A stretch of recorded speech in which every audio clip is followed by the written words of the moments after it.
Amén. A medida que avanzamos en Hebreos capítulo 11, que es el capítulo que hemos estado examinando durante estos lunes, vamos también sumando nombres, y al ir sumando nombres vamos sumando diferentes aspectos de la fe. Recordemos rápidamente que el primer nombre que menciona Hebreos 11 es el de Abel, que nos enseña que la fe se manifiesta en la conducta. Después vimos a Enoc, entendiendo que a través de él se nos enseñaba que la fe se manifiesta en el andar diario, en un caminar continuo con el Señor. Después vimos a Noé, de donde aprendimos que la fe se manifiesta en la obediencia, y aquí nos quedamos con los antediluvianos, podríamos decir. Y entonces pasamos al gran protagonista de la fe, que es Abraham. Para ello vamos a leer, ¿verdad? Ya habíamos visto una primera parte, pero ahora vamos a continuar hablando un poquito de la fe de Abraham, y vamos a leer allí los versículos 17 al 19 de Hebreos 11. Versículos 17 al 19 de Hebreos 11 para referirnos, ¿verdad?, a la fe de Abraham. Vamos a buscar aquí en la Escritura mientras pensamos, ¿verdad?, de cuán importante es la fe, de cuán importante es que la fe se transforme en algo vivencial, en una experiencia, ¿verdad?, que pueda transformar realmente nuestra vida. Así que aquí estamos buscando la palabra del Señor, como les decía, para hacer el seguimiento a este pasaje de Hebreos capítulo 11, vamos a leer entonces desde los versículos 17 al 19, que dice: por la fe Abraham, cuando fue probado, ofreció a Isaac, y el que había recibido las promesas ofrecía a su unigénito, habiéndosele dicho: en Isaac te serán llamada descendencia, pensando que Dios es poderoso para levantar aún de entre los muertos, de donde en sentido figurado también le volvió a recibir. Abraham, como decíamos, es el protagonista de la fe, y en este momento podemos continuar viendo su proceso de fe, cómo se va consolidando su fe hasta el final de su vida. Por eso Abraham es conocido también como el padre de la fe, y en el programa anterior señalamos el proceso que siguió la fe de Abraham. Y en primer lugar dijimos, ¿verdad?, si ustedes recuerdan, que la fe produjo en Abraham un quiebre en su vida. En Abraham se produjo un antes y un después desde el momento que él creyó en Dios. Claro, porque hubo un momento en que se produjo esa división radical en su vida. Él vivía en medio del paganismo, vivía en medio de la idolatría, y un día tuvo un encuentro con Dios y su vida se dividió en un antes y un después. Ahora, cuando hablamos de la fe verdadera, cada uno que dice poseerla debe también contestarse claramente esta pregunta: ¿en qué momento se produjo ese quiebre en mi vida? ¿En qué momento la fe vino y dividió mi vida en dos partes? Porque si alguien, considerándose cristiano, no logra verificar ese quiebre en su vida, es muy probable que la fe que dice tener sea meramente una fe tradicionalista. Simplemente está repitiendo algo que aprendió, pero nunca realmente se confrontó delante de Dios. La verdadera fe no es una fe tradicionalista, sino una fe viva. Una fe que viene no por la tradición, sino por el oír la palabra de Dios. Entonces el primer paso de la fe verdadera, y que vimos en el ejemplo de Abraham, es que produjo un quiebre en su vida. Y lo segundo que vimos es que lo transformó en un peregrino. ¿Recuerda? Cuando una persona abraza la fe en Dios y en su Hijo Cristo, su vida se transforma en un peregrinaje sobre este mundo. Es decir, sabe que está de paso. No se arraiga a las cosas de este mundo, sino que por fe espera entrar a la ciudad celestial un día. Y lo tercero es que Abraham experimentó el poder de Dios en su vida, y este es el ejemplo que nos deja el padre de la fe a todos quienes decimos ser cristianos. Al llegar al versículo 8, estoy todavía en Hebreos 11, se comienza a hablar de Abraham. Dejamos atrás, como decíamos, este grupo antediluviano y llegamos a lo que podríamos llamar la fe de los patriarcas, Abraham, Isaac y Jacob. ¿Y cómo se va marcando esa cadena de fe? En que a cada uno de ellos se les repite la misma promesa de parte de Dios, comenzando por Abraham. ¿Qué fue lo que Dios le dijo a Abraham? Mira ahora los cielos y mira las estrellas, si las puedes contar, así será tu descendencia. Y creyó Abraham y le fue contado por justicia. Cuando pasamos a Isaac, ¿qué le dice Dios? Habita como forastero en esta tierra y estaré contigo y te bendeciré, porque a ti y a tu descendencia daré todas estas tierras y conformaré el juramento que hice, y confirmaré el juramento que hice a Abraham tu padre. Y tenemos la ratificación de la promesa, y a Jacob le dice: yo soy Jehová, el Dios de Abraham tu padre, y al Dios de Isaac. La tierra en la que estás acostado te la daré a ti y a tu descendencia, y todas las familias de la tierra serán benditas en ti y en tu simiente. Claramente podemos ver una conexión entre estos tres patriarcas del Antiguo Testamento. La promesa se va transmitiendo y se va haciendo una cadena de fe y de relación con Dios. Luego el verso 13 dice algo bien interesante. Dice: conforme a la fe murieron todos estos sin haber recibido lo prometido. ¿Quiénes son todos estos? Se refiere claramente a estos tres personajes: Abraham, Isaac y Jacob. Ellos heredaron la misma promesa, pero todos murieron sin recibir la promesa de la tierra. Fueron extranjeros y peregrinos. Abraham, cuando fue a comprar la tumba de su esposa Sara, dijo: extranjero y forastero soy entre vosotros, no pertenezco a esta tierra. Cuando Jacob, el tercero de los patriarcas, ya viejo, entra en Egipto, donde está José su hijo como gobernador, y cuando se enfrenta al faraón, el rey de Egipto, le dice: los días de mis años de peregrinación son 130 años. Si se fijan, ellos también utilizaron esta palabra de no pertenecer, de ser peregrinos en la tierra.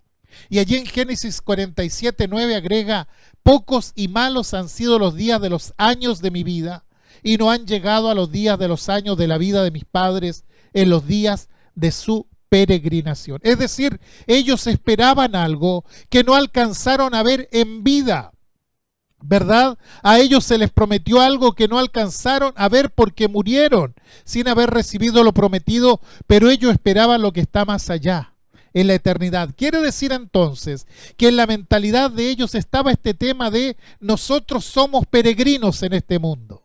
Quiere decir que la fe en Dios los convirtió en eso. Y esto aclara algo específico en cuanto a la fe. Hay tres palabras muy similares en español, pero deben ser bien definidas: extranjero, forastero y peregrino. Porque no es lo mismo extranjero, forastero que peregrino.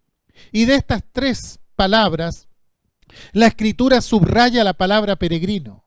Ahora, ¿cuál es la diferencia entre estas tres palabras? Un forastero o extranjero es aquel que sale del lugar de donde es nativo, de donde es oriundo, y se dirige hacia otro lugar para establecerse. Y mientras está allí es un forastero o extranjero. Ahora, si algo no sale bien en ese lugar donde él decidió establecerse, puede regresar a su lugar de origen, tomar la dirección inversa y dejar de ser un forastero y volver a ser nativo. Eso es comprensible perfectamente. Pero cuando hablamos de un peregrino, hay un elemento diferente. Porque cuando sale de su lugar de origen, está pensando arribar a un determinado lugar, tiene un objetivo de llegada. Por tanto, los lugares por donde pasa son solo eso, lugares de paso. No está pensando en quedarse allí, ni tampoco está pensando en regresar. Su meta es seguir hacia adelante. En el caso de Abraham, dejó la tierra de Ur de los Caldeos y estaba en Canaán, pero su pensamiento no era establecerse ni en Canaán ni regresar a Ur, sino que se proyecta hacia adelante. Él tiene una meta que va más allá de su tierra nativa y de su tierra adoptiva. Él tiene una meta celestial. En esto se diferencia el peregrino del forastero. Y por eso se enfatiza en este capítulo la palabra peregrino. Podían volver a su tierra, pero no lo hicieron, porque no solo eran extranjeros, sino que eran peregrinos. Es decir, que estaban de paso, porque tenían un objetivo más allá. Y esta es la característica de Abraham y es la característica del hombre de fe.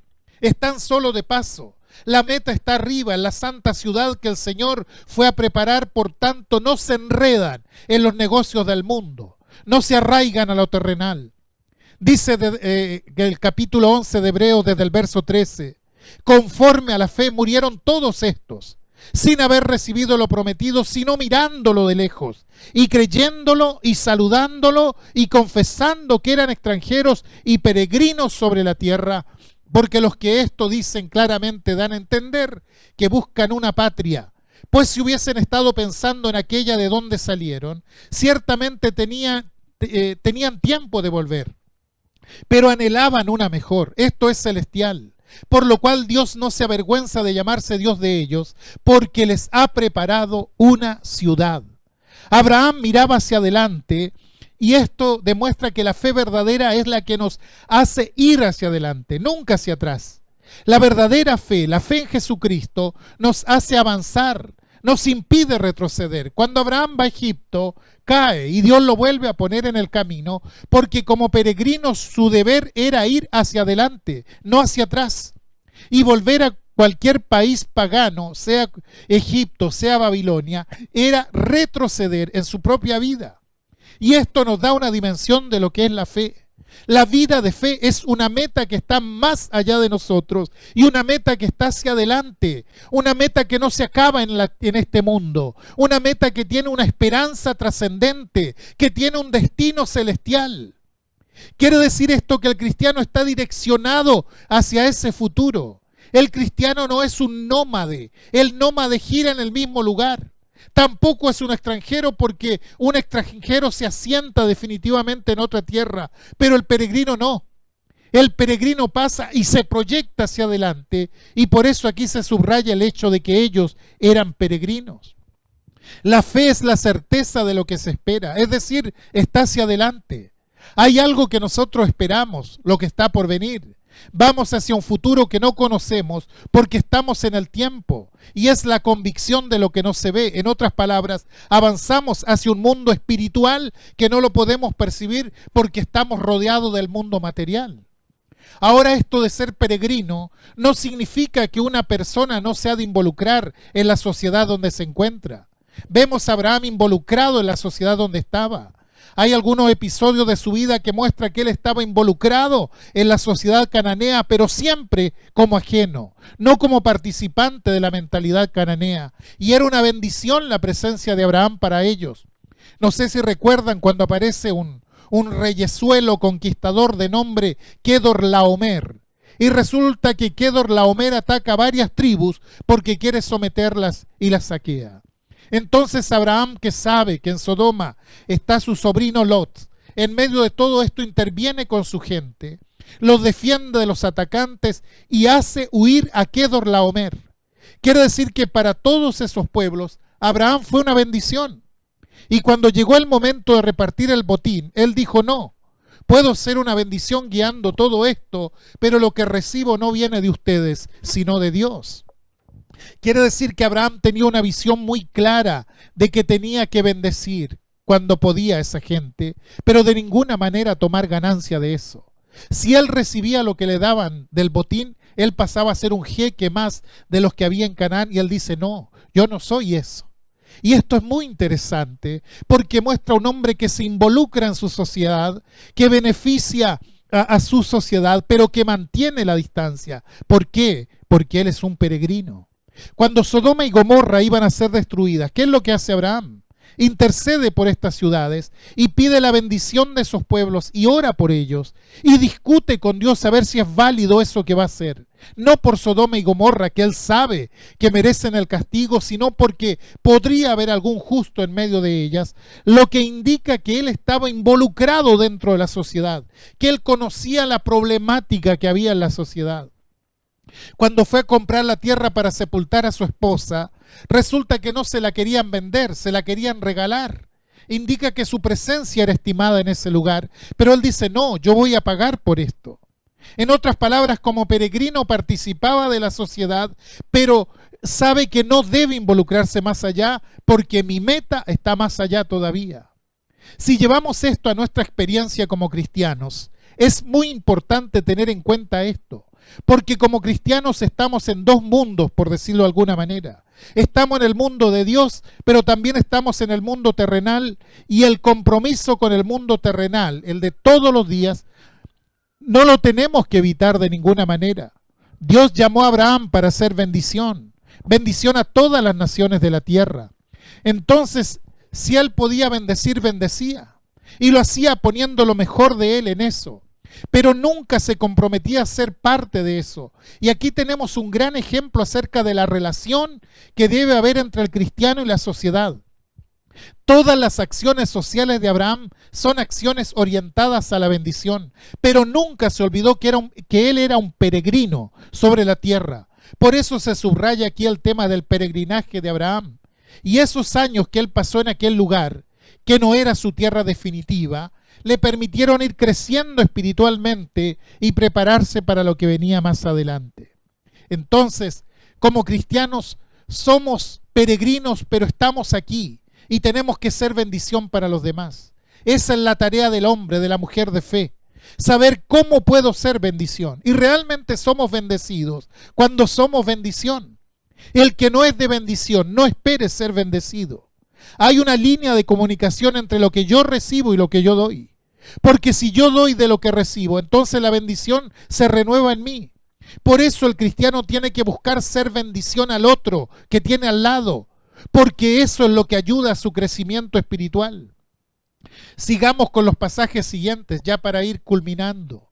Después de hablar de la fe de Abraham, después de hablar del quiebre que le produjo la fe en su vida, convirtiéndolo en un peregrino y experimentar el poder en su vida, y de enfatizar el hecho del peregrinaje, ahora viene Dios a probar esa fe. La fe de Abraham, y voy a evitar ciertos detalles que sin duda ustedes ya conocen, fue probada cuando Dios lo llamó para que ofreciera a su hijo Isaac. Abraham había construido una relación íntima con Dios, mantenía un contacto personal con él. Fue llamado el amigo de Dios por la forma en que estaba relacionado con Dios. Había experimentado mucho de las bendiciones de Dios. Dios le había dado prosperidad, mucha prosperidad.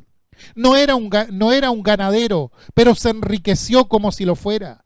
Todo era bendición de Dios para su vida. También Dios le dio poder cuando venció a la coalición de reyes de la que hablamos hace un momento, que habían secuestrado a Lot. Era un hombre que tenía poder. Incluso los que se acercaron a él para agradecerle se daban cuenta de que Abraham tenía poder. Dios lo había escuchado pacientemente en el caso de Sodoma y Gomorra, lo que quiere decir que tenía una relación con Dios muy importante, y Dios lo había bendecido con una prosperidad económica importante, con un prestigio dentro de la comunidad, con poder como para manejarse en eso, y era un Dios que lo escuchaba pacientemente. Ahora Dios le cumplió finalmente y le concedió a Isaac. Y a través de él le cumplió la promesa de que sería padre de una gran descendencia. Entonces la suma de esos años que él había pasado con Dios, donde había visto cómo Dios lo prosperaba en todo sentido y en última instancia le daba al hijo de la promesa, produjeron en él una maduración de su fe, porque la fe va madurando en el tiempo, madura en la relación con Dios, madura en el diálogo con Dios, madura cuando sabemos agradecer las bendiciones, madura a través de esas cosas. Abraham conocía a Dios y sabía lo que Dios iba a hacer. Ya le había dado al hijo, el cual era el hijo de la promesa, del cual tendría una gran descendencia. Pero llega el momento en que Dios le dice: toma tu hijo, tu único hijo Isaac, a quien amas. Es como si estuviera dándole todos los detalles. Tráemelo y ofrécemelo en sacrificio. Ahora Abraham conocía a Dios, sabía qué era lo que Dios iba a hacer, cumplir su promesa. Sabía lo que Dios no iba a hacer, dejar pendiente lo que había asegurado. Él tenía un conocimiento de Dios. Esto era conocer a Dios. Y sobre esa experiencia que ha tenido durante todos esos años es que inicia el camino para ofrecer a Isaac hasta ponerlo sobre el altar. La fe se apoya en la experiencia que nosotros tenemos. Va creciendo con la experiencia. Cuando David va a enfrentarse a Goliat, le explica a Saúl por qué lo va a enfrentar y por qué va a vencer. Y él le dice, porque yo luché con el león y el oso defendiendo. Quiere decir que ahí conoció los primeros pasos de la fe. Él aprendió a depender de Dios cuando al rebaño venía el león o venía el oso para comerse las ovejas. Y esa experiencia, dice, me está sirviendo ahora, porque si Dios estuvo conmigo cuando vino el león o cuando vino el oso para comerse las ovejas, ahora también estará conmigo y estoy preparado para una prueba mayor. La fe se apoya en esa experiencia, en la experiencia que vamos sumando en nuestra vida. Job, por ejemplo, él es el patriarca sufriente y él pierde todo, el patrimonio, la salud, los hijos, y se presenta delante de Dios y alega su causa, se defiende. Sin embargo, hay algo que no expresa. Dice, en todo esto no pecó Job, ni atribuyó a Dios despropósito alguno. Es decir, conocía a Dios y sabía que el propósito de todo no podía ser malo. Es decir, estaba en una prueba y le molestaba la prueba. Abraham igual estaba en una prueba y le molestaba la prueba. Indudablemente Abraham hubiese preferido quedarse en su casa y no salir con Isaac. Y Job hubiese preferido quedarse con su familia y no sufrir todo esto. Era lógico. Pero hay algo en lo cual coinciden los dos. Dios tiene siempre un propósito de bendición para mi vida. Y dice que Job no atribuyó a Dios despropósito alguno. La mujer lo insta que en alguna forma se rebele contra Dios. Y sin embargo dice, en todo esto no pecó Job con sus labios. Y no es que estaba conforme con lo que estaba pasando. No es que estaba aceptando fatalmente su realidad. Estaba conversando con Dios todo esto.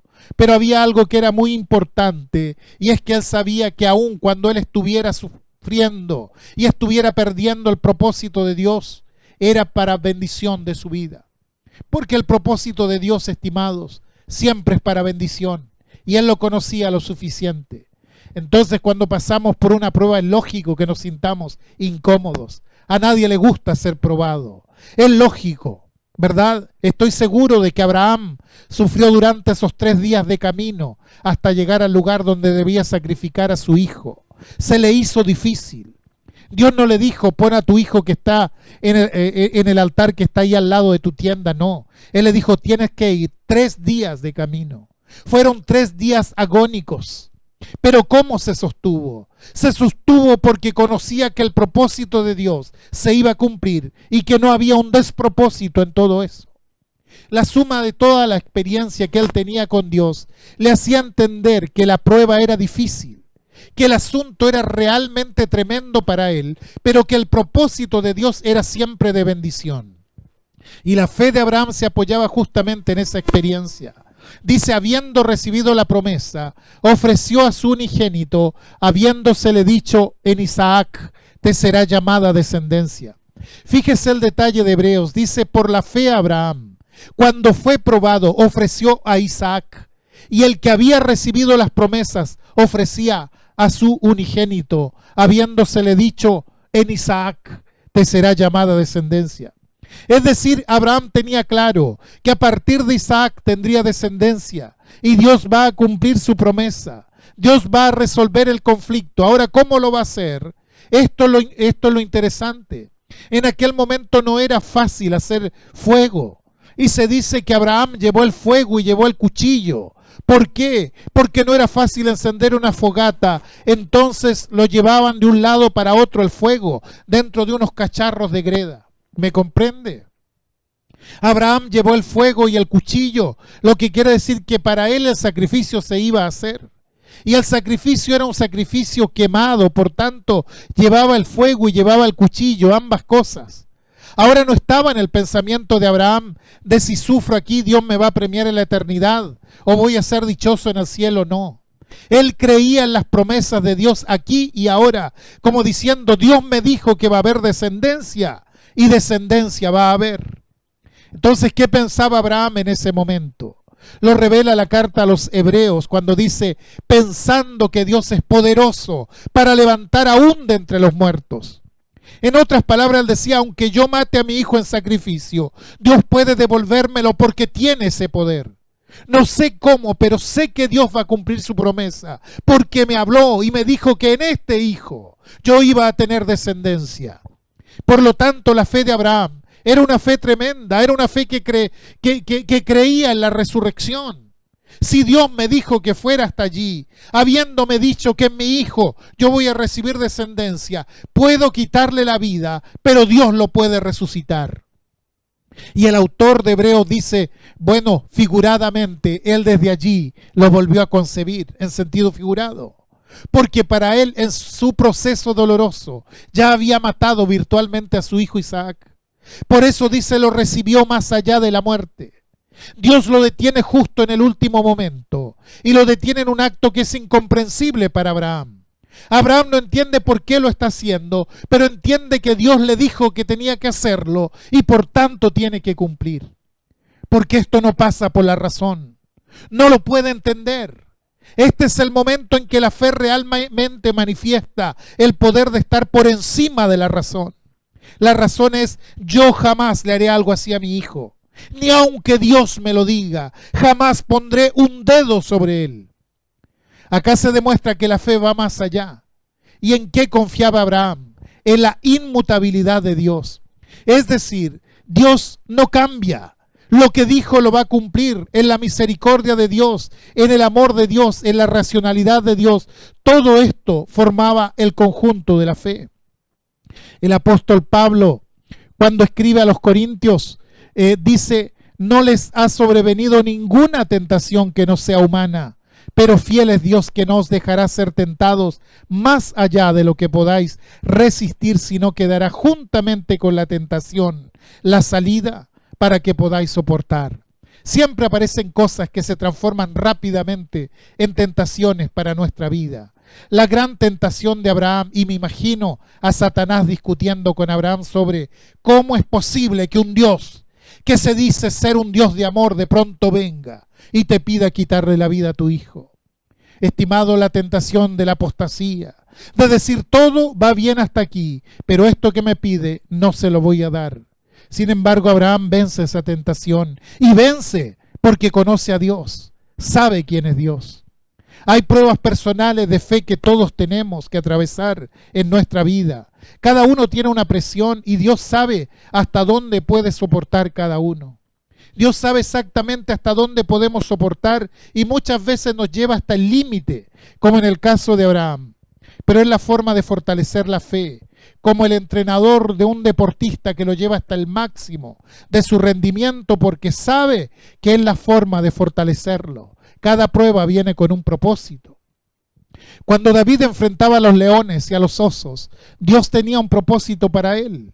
Llegaría el momento en que se enfrentaría a Goliat y tendría que vencerlo. Por eso Dios le mandaba esas pruebas. Lo estaba entrenando para una prueba mayor.